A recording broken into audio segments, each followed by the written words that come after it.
महात्मा गांधी आत्मकथा सारांश। पूर्ण नाम मोहनदास करमचंद गांधी। जन्म 2 ઓક્ટોબર 1869 પોરબંદર गुजरात। मृत्यु 30 જાન્યુઆરી 1948 નવી દિલ્હી। બાળપણ અને શિક્ષણ મહાત્મા ગાંધીનો જન્મ એક ધાર્મિક અને સંસ્કારી પરિવારમાં થયો।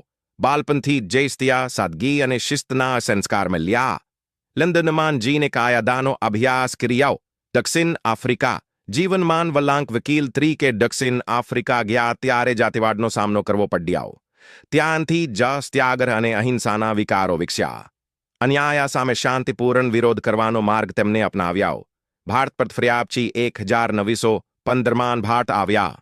સહનપણ સત્યાગ્રહ ખેડૂત અને મજૂરોના હકો માટે લડખાડી।